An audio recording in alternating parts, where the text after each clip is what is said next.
Okay, I have to report on what happened to my husband, Brent.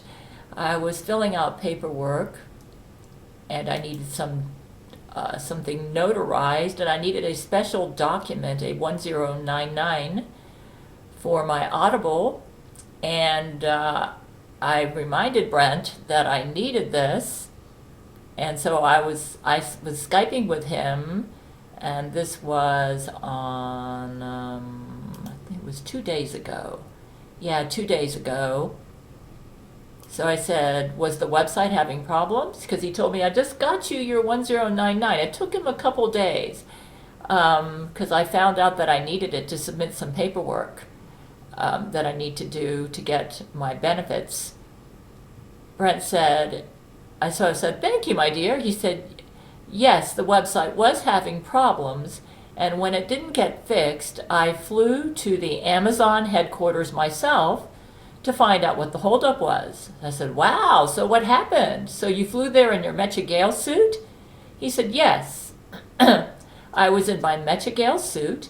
When I arrived at the headquarters, I expected a professional establishment, men and women in dress shirts and slacks busy at work at their desks. I intended to talk to the one in the suit to get to the bottom of why I couldn't get access to the 2020 Audible 1099. I said, did they see you in your Metcha Gail suit? He said, instead, the whole front lawn was in an insane barbecue with a pool. Littering the grass were hundreds of black people in swimsuits and bikinis. I said, has Lizzo taken over Amazon? And Brent says, it appears so. And then I told Brent, it appears she's taken over Google too, despite having Zach, when I was the president, I made Zach the head of Google. And Brent said, I'm not one to judge. So I approached people in the crowd to ask for more information. How do I know what Amazon headquarters is supposed to look like anyway? So I went up to a dad-looking black man who was grilling ribs. And so I told Brent, just do a search on Gail Schuler website at Google, and you'll see that, because when you do a search on Google for Gail Schuler website, it'll say that my website is an irrelevant search result, and they can't trust the accuracy of the information, thinking, whoa, my own website is not accurate? It's probably the most accurate website for all truthful information in the whole world, because it even sponsors Gabriel Chana, Fox News. So obviously it appears she's making me cough. Lizzo has been making me cough terrible. She's doing all sorts of terrible stuff. So Brent said, so I asked this guy, who was this black dad-looking black man grilling ribs, where I could find the CEO. I could barely understand him. Oh my goodness. I don't know what she's got in the air, but it's really irritating, okay? Some sort of Jesuit pollution. I asked him where I could find the CEO. I could barely understand him as he started telling me about his ribs and insisting I try his hot sauce. Then I was dragged by 3 bikini-clad black women and thrown into the pool. I asked, were they fat? Well, because Lizzo's fat, right? Brent said, these black women were skinny as poles. They had long dreadlocks and were way louder than the fat black ones. I said, are you okay?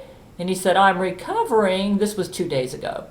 Long story short, I fought off a ton of blacks and had to fight a Lizzo Jesuit to get access to the server. I got the site backed up and running properly, and then was able to get the 1099. I said, you know how to fix servers? Well, I'm no expert, but I was able to figure it out. I said, what did they do to you? My, you're amazing jack of all trades. Well, I was pushed and pulled around in the pool while the skinny black chicks laughed. They had these honking, obnoxious laughs, which made them kind of sound like ducks. The pool was overcrowded, and I wound up getting pushed into the bosoms of a giant, fat black woman in one piece. So I told him, I guess you didn't have time to say, Metcha Gail, activate! Or were you a brain control victim? And then Brent said, I said, "Excuse me, miss." She gasped and said, "Is that a white man up in here? Damn, it's about time." Then she shoved my face into her boobs and made me motorboat her. I said, "Motorboat her?" Brent said, "I was being pushed around and dunked down in the water, bumping up against so many blacks, I couldn't gather myself quickly enough to use my suit."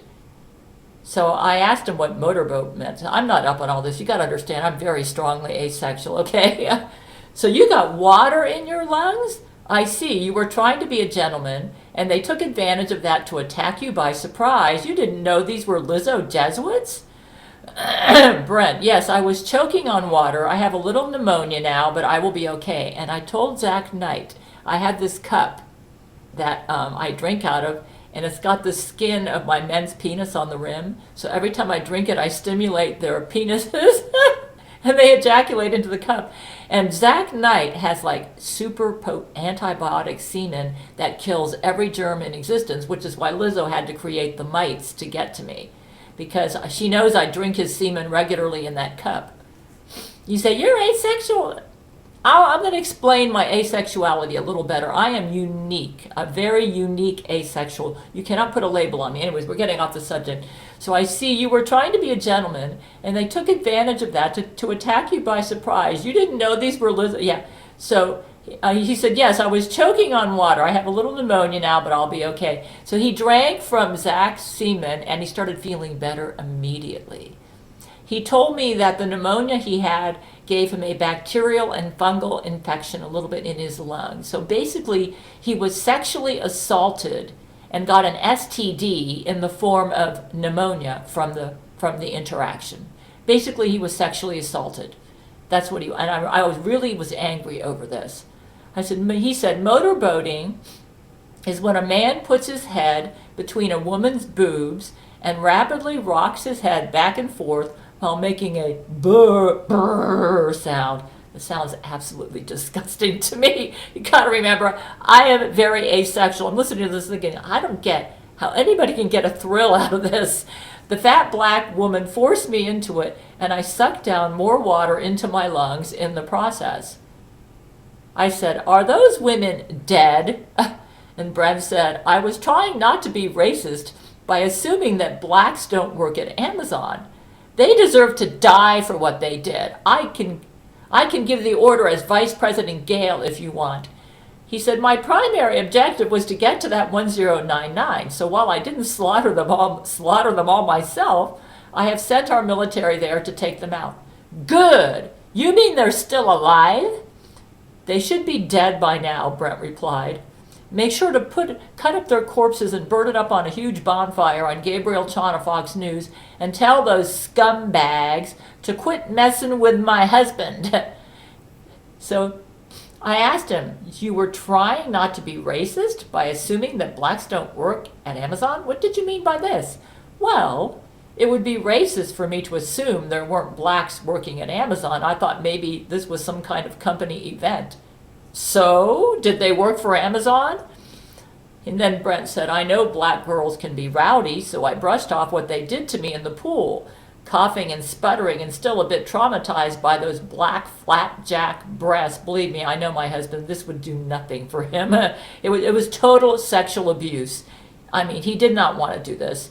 I walked into the building to find this. So he said, coughing and sputtering and still a bit traumatized by those black flapjack breasts. I walked into the building to find the CEO. And then we found out later the whole group was all Lizzo Jesuits. And yes, it appears that Lizzo has taken over Amazon. And yet you feel, okay, so the entire building was filled with rap music and weed smoke. So when he entered the building, it was filled with rap music and weed smoke, and black people were lounging, smoking, and making out in the offices. Oh, can you imagine me as an asexual? I'm listening to this and thinking, gross. I tried politely asking them if I could speak to their manager, and they would either blow weed smoke at me or offer me a blunt. It seems the whole inside and outside of the building was one giant party. So those black girls gave you pneumonia? I said. That's definitely not a very nice thing to do. I don't care what their cultural practices are. I told Brent that it appears Lizzo thinks you are a bimbo. And he says, I'm sure no bimbo. I said, no way are you a bimbo, but it appears she's trying to make you appear that way because you are such a gentleman. All I did was politely ask where to find the manager, and the next thing I knew, I was motorboating a fat black woman in a swimming pool. This is what Jesuits do. Okay, so here's my commentary on what happened to him. I don't care if this is what Jesuits do. He was sexually assaulted, given an STD in the form of pneumonia as a result of the sexual assault, worthy of the death penalty, in my opinion. That was a form of severe rape. Yeah, gang rape, basically. They all ganged up on him and raped him. I totally do not get. I don't care what you say, your race is, your religion, or whatever. Nobody has any right to violate another person against their will, okay? I mean, if it was mutual consent, okay, and they all wanted to have group sex, I don't have a problem with it.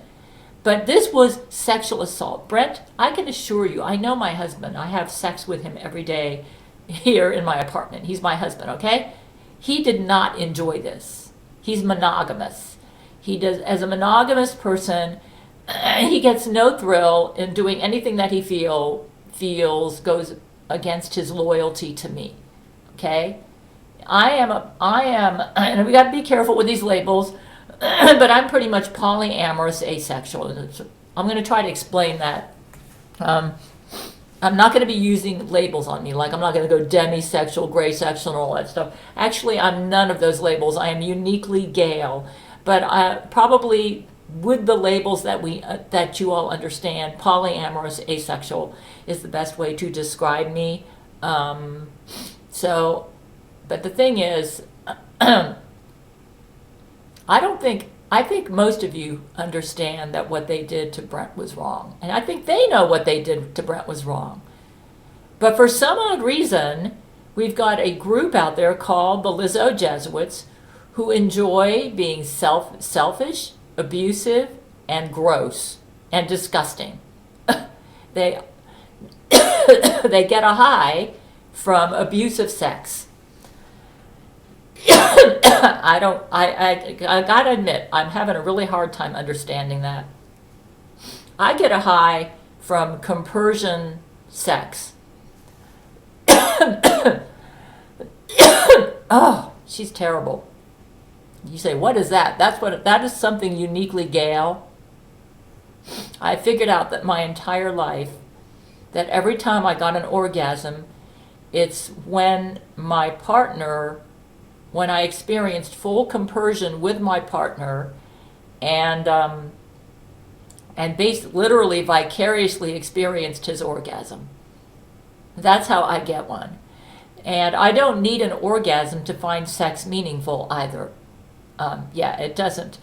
And I can, if I experience no compersion, or if the partner is somebody that I wouldn't desire to vicariously experience sex or companionship with, then I have absolutely zero desire for any type of romance or sex with the person.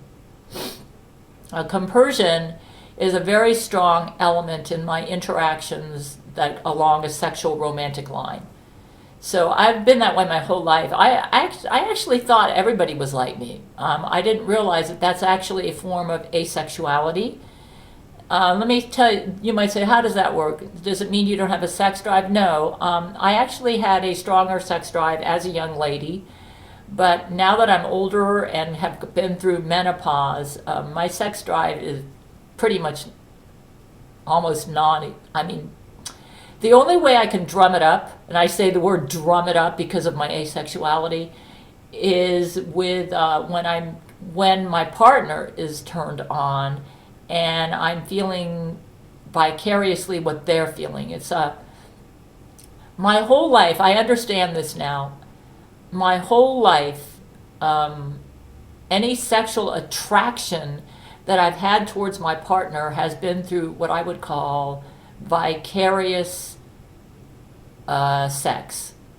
In other words, even during the sexual interaction, if I don't sense that my partner is turned on, then I'm not turned on. And it is possible for two people to have sex and not be turned on too much. And when that happens, I literally, the only way I can get an orgasm, since I require compersion to get it, is it takes me a long time. And sometimes, because of my asexual tendencies, the orgasm doesn't always happen. Like this morning, it didn't happen. This is a lot with me. My husband will have one orgasm after another, okay? And I love it because I love to make him happy because I love him. So I tell him my vagina is always available for you, but don't take it personally if I myself don't get an orgasm, and don't think I'm miserable because I didn't get one, because I'm very asexual. So basically, the way it works is this. The only way I can get really turned on or be sexually attracted to somebody is there needs to be several factors in play. Number one, the person themselves needs to be somebody I greatly admire and feel at one with, which is how I feel about Brent. Number two, they have to be sexually attracted to me very strongly, okay? So if it's somebody that I'm very much at one with, that I have a very strong connection to, and number two, they are strongly sexually attracted to me, then what will happen is usually in that case, I offer sex to them as a way to, I used to use the word nurture. I'm realizing that isn't quite accurate. I thought I was a nurturing lover, and sometimes I am, but I realize now that that is not quite accurate. I think the better way to describe me is I am a compersion lover. In other words, during the sexual interaction, I actually, literally in my mind, become my partner, okay? And if they're having sex with me, but they're not super turned on, then I won't be super turned on. I get my satisfaction in the sexual interaction, not from an orgasm, not from even the sex itself, but from experiencing what brings joy to my partner. It's a total compersion thing with me. And this may explain why I have a really hard time understanding jealousy. Jealousy has never been a big factor in my life. I am a big compersion person. Compersion basically means you're happy when someone else is happy. Like, their joy is your joy. Like, have you ever had a best friend, okay, who found their true love, and they're about to get married, and they're happy, and you're happy for them? That is compersion, okay? I am that way with my friends and my lovers. I like them to be happy. I like them to be satisfied. And, when we have similar goals, when I admire who they are, their happiness is my happiness. And that's how it works for me in bed. So that explains why it took me so long to figure out who I am. Because basically I thought everybody was like that, but I'm learning that isn't the case. Now, that's why I don't get why anybody would be thrilled with abusing somebody sexually and getting an orgasm over it. That just never would work for me. It would be a total turnoff. I get what you call compersion orgasms when I get them. And that is, in other words, when my partner experiences an orgasm, I can also, let's just put it this way. You might say, I don't literally experience an orgasm, but I can sort of experience their orgasm. I can feel it. Like Brent's always he's kind of like in another dimension, so this works for me. And depending on how tired I am and how much I need my rest, sometimes he's really, really turned on when he's making love to me, and he'll get me in the mood because I'm vicariously feeling what he's feeling. And so basically when my partner's turned on, it's almost like I absorb their energy, I absorb their feelings, and I literally become them during the sex. But because I have strong asexuality, I usually have to like use my thumb or something to kind of stimulate myself to help myself to get there. But in order to get the full orgasm when it does happen, there's always compersion there. My partner's turned on and I'm turned on, okay? Well, you say, well, that happens to people naturally. True, but not with everybody. Like, obviously, Lizzo Jesuits don't need their partner to be turned on for them to be turned on. So it's not true of everybody, but it's true of me. If my partner's not turned on, I can't be turned on. You say, well, would you have sex with somebody? I've had instances, even when I was married to a gay and I didn't know it, where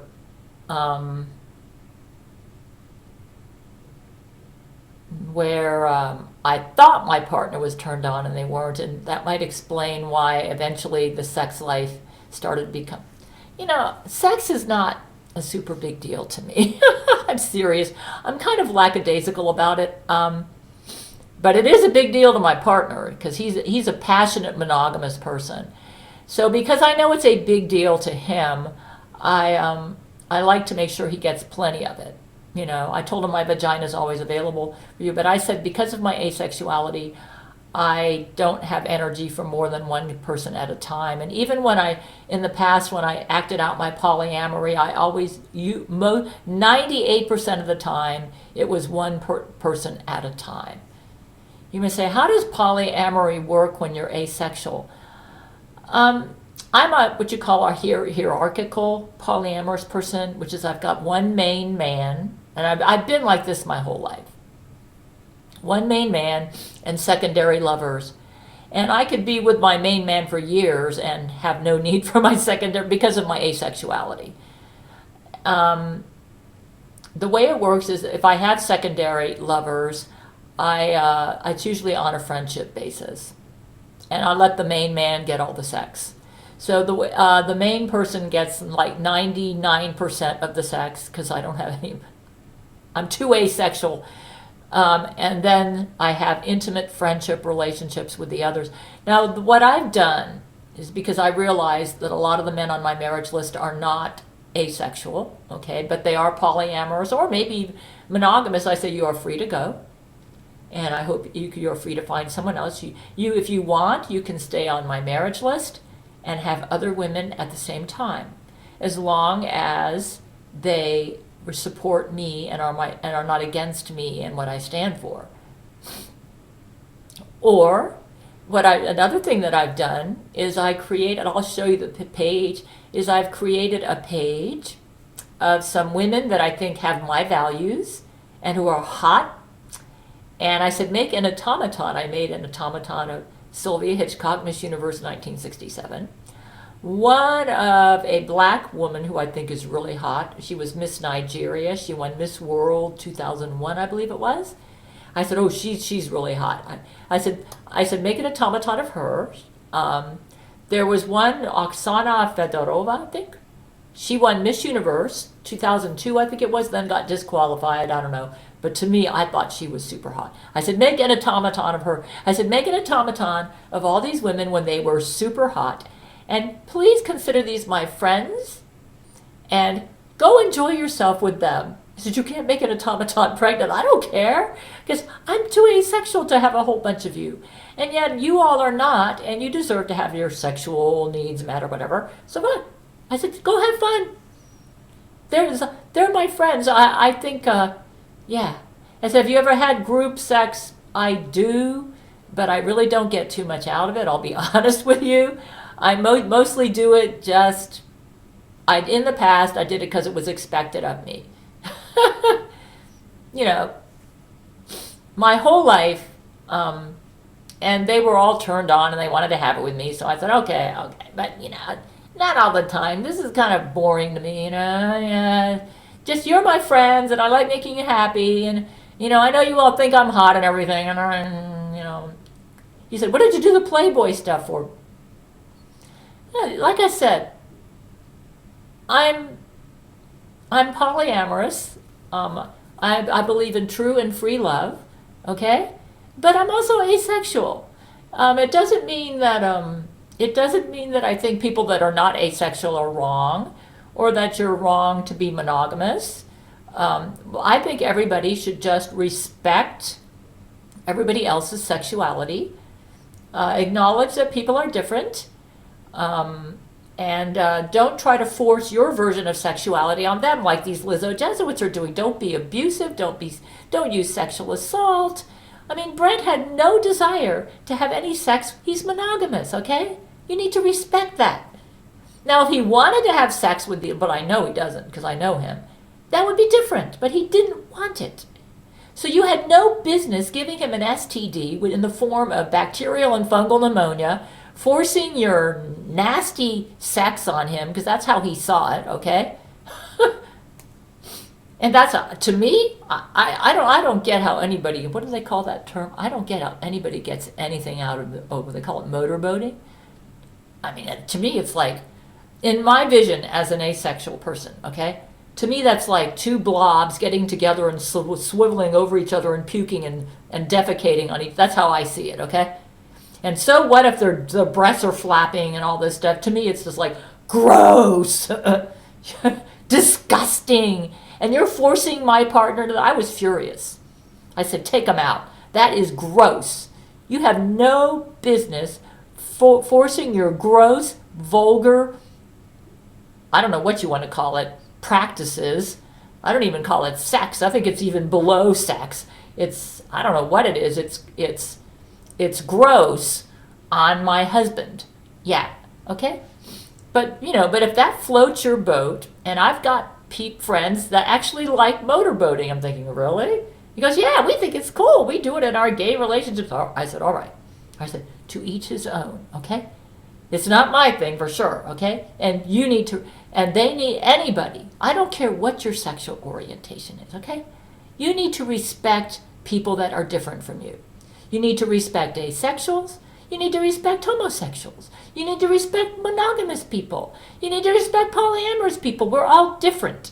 We all need to get along and quit trying to force our version of sexuality on everybody else, okay? All right, just get along. Be nice. That's not very nice. Lizzo is not a nice person. She's horrible. She's a monster. I have zero respect for her. She has zero compersion. I do not get her at all. She's total opposite me. I do not get her at all. So, anyways, thank you, Brent. Thank you, Zach, for offering your semen to me and Brent. He keeps me healthy. That's very kind of him to offer his semen to me, and I appreciate it. I get to drink from it every day. You say, oh, it's sinful. Nah. He isn't hurting anybody. He's helping people. His semen has antibiotic properties. So, yeah. But, yeah, I'm a compersion orgasm person.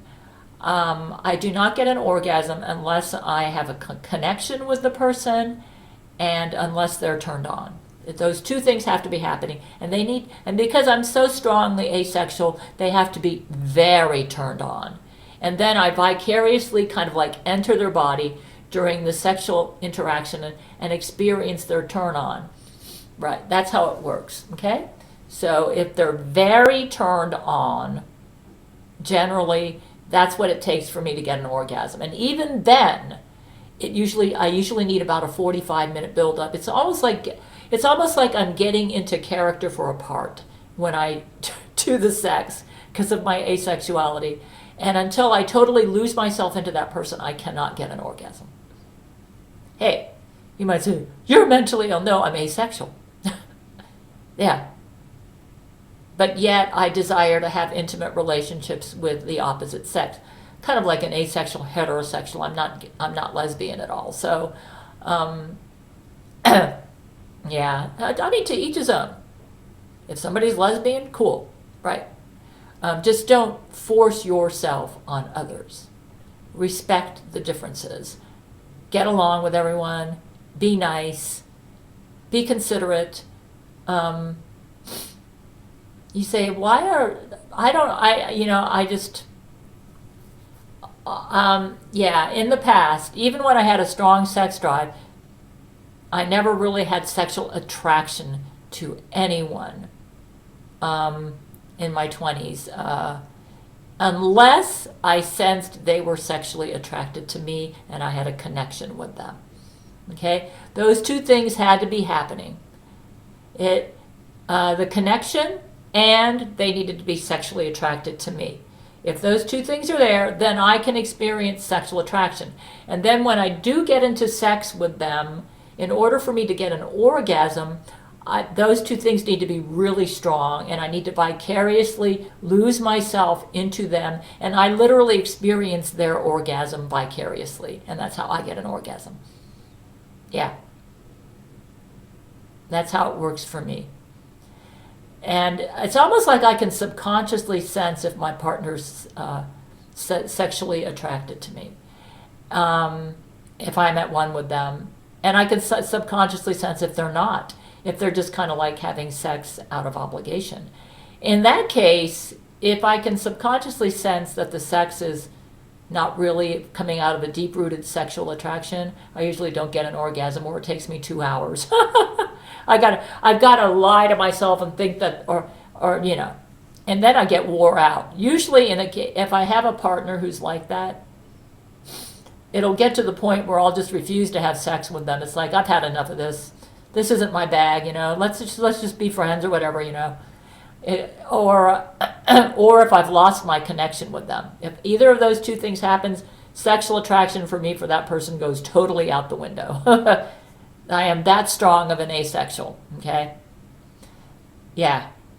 Like when my ex-husband one time threw me across the room, it was over. My sexual attraction for him died. He got zero, nada from me from about 1998, 97, I think it was forward. And then I ended up divorcing him in 2001, which was the right thing to do because we found out later he's a pedophile. If I had known that, oh my God. I would have been I would have divorced him over that. Yeah. Yeah, I have zero sympathy for any type of abusive sex because I am a compersion lover. Anyways, so here's my video for today. Yeah, I cannot get an orgasm unless the guy, like I told you, two things have to be there. I have to have a connection, and the person has to be highly sexually attracted to me. And then I vicariously enter their body during sex and vicariously experience their orgasm. If that's not there, I can't get there. Yeah, I can fake an orgasm, which I've done. I think a lot of asexuals do that, but I can't get there. And the polyamory works in that, you know, I can feel that way about more than one person. But because of my asexuality, I only have energy for one man at a time. So anyways, yeah, I think Lizzo is absolutely nauseating. She is the total opposite of me. I am a compersion lover. She is an abusive, selfish monster.